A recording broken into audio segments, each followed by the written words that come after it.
Caminho dos Reis, de Brandon Sanderson, capítulo 38, Esperante. Citação de abertura do capítulo. Nascidos das trevas, eles ainda trazem a sua mácula, marcada em seus corpos tanto quanto o fogo marca suas almas. Considero Gashashon, filho Navames, uma fonte confiável, embora não esteja seguro quanto a esta tradução. Talvez seja melhor encontrar a citação original no 14º livro de Selde e retraduzi-la pessoalmente. Kaledin flutuava, febre persistente, acompanhado por suores frios e alucinações. A causa provável é uma ferida infectada. Limpe com antisséptico para afastar esprenos de putrefação. Mantenha a pessoa hidratada. Ele estava de volta a Larpetra com sua família, só que era um homem adulto. O soldado que se tornara, e não combinava mais com eles. Seu pai não parava de perguntar: como isso aconteceu? Você disse que queria ser cirurgião. Um cirurgião. Costelas quebradas, causadas por trauma no flanco, causado por uma surra. Coloque ataduras no tórax e proíba o paciente de tomar parte em atividades cansativas. Ocasionalmente, ele abria os olhos e via uma sala escura. Era fria, com paredes feitas de pedra e um teto alto. Outras pessoas jaziam ali enfileiradas, cobertas com lençóis. Cadáveres. Eram cadáveres. Era um armazém onde eram enfileirados e postos à venda. Quem comprava cadáveres? O grão-príncipe Sadias. Ele comprava cadáveres. Os mortos continuavam andando depois de comprados, mas eram cadáveres. Os mais estúpidos se recusavam a aceitar isso, fingindo que estavam vivos. Lacerações no rosto, braços e tórax. A camada externa da pele arrancada em vários trechos, causado por exposição prolongada a ventos de grande tormenta. Cobrir as áreas feridas com bandagens, aplicar um unguento de denocaxe para encorajar o crescimento de pele nova. O tempo estava passando, muito tempo. Ele devia estar morto. Por que não estava morto? Queria se deitar e se deixar morrer. Mas não. Ele falhara com Tien, falhara com Goshel, falhara com seus pais, falhara com Dalet, querido Dalet. Ele não falharia com a Ponte 4, de jeito nenhum. Hipotermia causada por frio extremo. Aqueça o paciente e obrigue-o a permanecer sentado. Não deixe que ele durma. Se sobreviver algumas horas, provavelmente não haverá efeitos duradouros. Se sobreviver algumas horas. Carregadores de pontes não deviam sobreviver. Por que Lamaril disse isso? Que tipo de exército empregava homens para morrer? Sua perspectiva fora estreita demais, míope demais. Ele precisava compreender os objetivos do exército. Ele assistiu o progresso da batalha, horrorizado. O que havia feito? Precisava voltar e mudar as coisas. Mas não. Ele estava ferido, não estava? Estava sangrando no chão. Era um dos lanceiros caídos.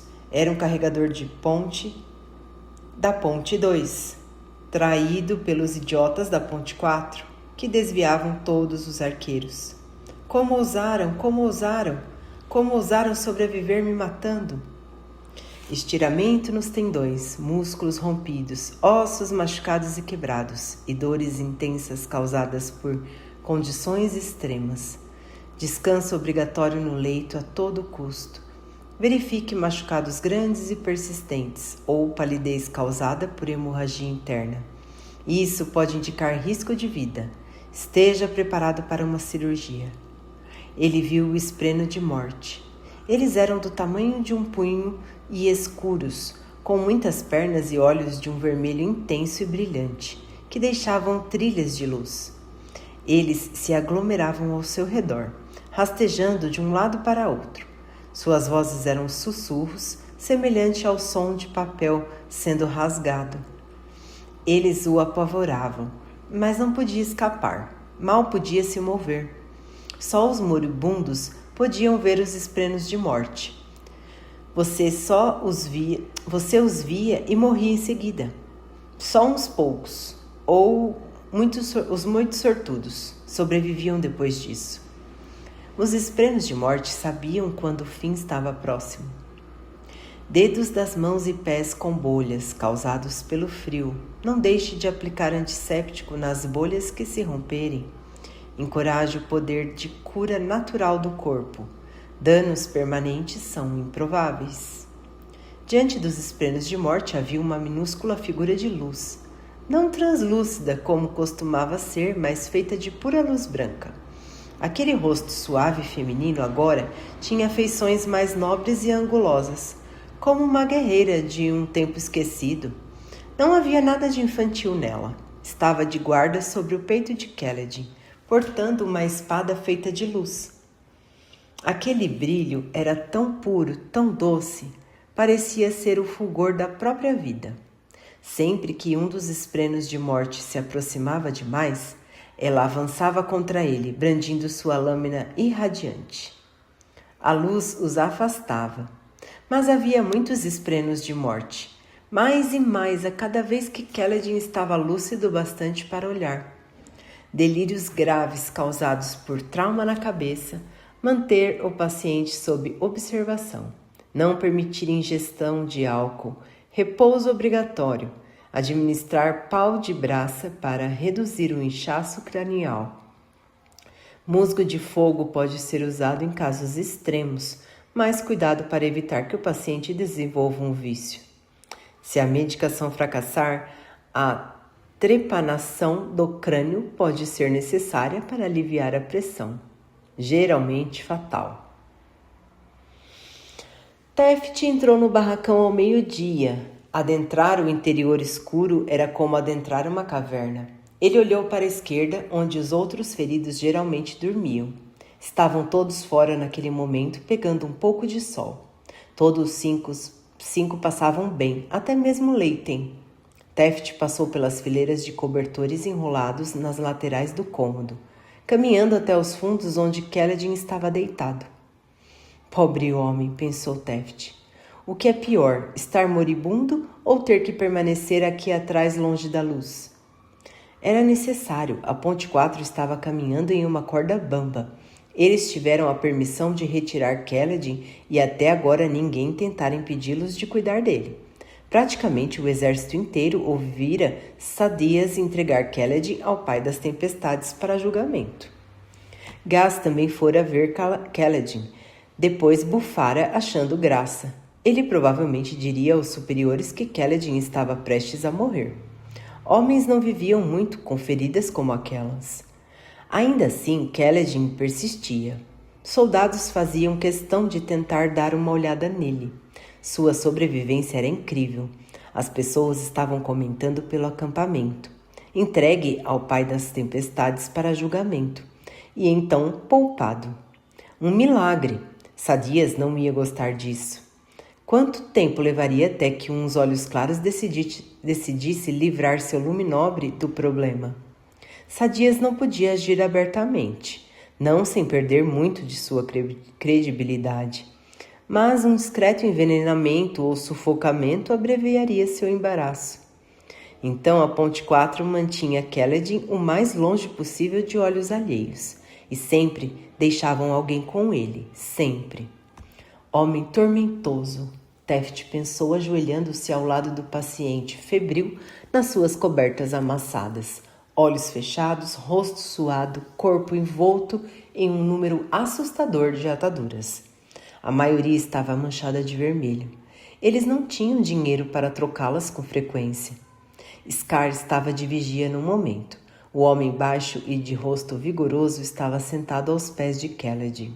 — Como ele está? Perguntou Teft. Scar falou baixinho. Parece que ele está piorando. Eu o ouvi murmurando sobre formas escuras se debatendo e mandando que elas se afastassem. Ele abriu os olhos, não parecia estar me vendo, mas viu alguma coisa, eu juro. Esprenos de morte, pensou Teft, sentindo um arrepio. Kelek nos proteja. É meu turno agora, disse Teft, sentando-se. Vá comer alguma coisa. Scar se levantou, parecendo pálido. Se Kaladin sobrevivesse à grande tormenta e depois morresse de suas feridas, todos ficariam arrasados. Scar saiu do recinto com os ombros caídos. Teft contemplou Kaladin por um longo tempo, tentando organizar seus pensamentos e emoções. Por que agora? Sussurrou. Por que aqui? Depois de tantos terem vigiado e esperado, você aparece aqui. Mas naturalmente Tef estava sendo precipitado. Ele não sabia ao certo, só tinha pressupostos e esperanças. Não eram esperanças, eram medos. Ele havia rejeitado os esperantes. E ainda assim, ali estava ele. Pescou no bolso 3 pequenas esferas de diamante. Fazia muito tempo desde que economizara alguma coisa do seu soldo, mas guardara aquelas esferas pensando preocupado. Elas brilhavam com a luz das tempestades em sua mão. Ele realmente queria saber? Rangendo os dentes, Teft chegou mais perto de Kaladin, olhando para o rosto do homem inconsciente. Seu bastardo! Seu bastardo tormentoso, você pegou um bando de homens na forca e os ergueu só o bastante para que respirassem. Agora vai abandoná-los? Não vou tolerar isso, ouviu bem? Não vou. Ele pressionou as esferas na mão de Kaladin, envolvendo os dedos frouxos ao redor delas. Então, pousando a mão sobre o ventre do rapaz. Depois, sentou-se sobre os calcanhares. O que aconteceria? Tudo o que os esperantes tinham era histórias e lendas. Histórias para tolos, como Teft as chamava. Pura fantasia. Ele esperou. Naturalmente, nada aconteceu. Você é tão tolo quanto eles, Teft, disse para si mesmo. Estendeu a mão para Kaladin. Aquelas esferas comprariam algumas bebidas. Kaladin arquejou subitamente, inspirando rápido e forte. O brilho da mão dele se apagou. Teft parou, arregalando os olhos. Fios de luz começaram a se levantar do corpo de Kaladin.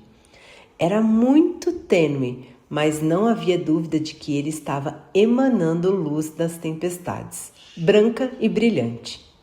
Kaladin parecia ter sido banhado em um súbito calor e sua pele fumegava. Ele abriu subitamente os olhos, que também vazavam luz.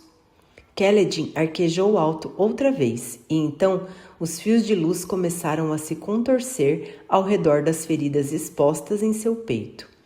Algumas se fecharam e se curaram.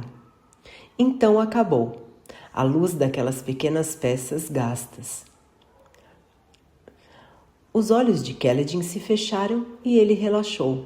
Suas feridas ainda eram feias, sua febre ainda ardia, mas alguma cor retornara à sua pele. O rubor inflamado ao redor de vários cortes diminuíra. Meu Deus, disse Teft, notando que estava tremendo. Todo-Poderoso, lançado do céu para habitar nossos corações, é verdade. Ele inclinou a cabeça até o chão de pedra, fechando os olhos com força, lágrimas escorrendo dos cantos. Por que agora? Pensou novamente. Por que aqui? E pelo amor do céu, por que eu? Ele ficou ajoelhado, por 100 batimentos cardíacos, contando, pensando, se preocupando. Por fim, ele se pôs de pé e recuperou as esferas, agora opacas. Teria que trocá-las por esferas com luz. Então voltaria e deixaria que Kaladin as drenasse também. Teria que ser cuidadoso, algumas esferas por dia, mas não muitas. Se o garoto se curasse rápido demais, chamaria muito atenção. E eu preciso contar aos esperantes. Eu preciso. Os esperantes não existiam mais, estavam mortos por sua culpa. Se havia outros, ele não fazia ideia de como localizá-los. Com quem poderia falar? Quem acreditaria nele? O próprio Kaledin não compreendia o que estava fazendo. Era melhor ficar quieto, pelo menos até decidir o que fazer a respeito.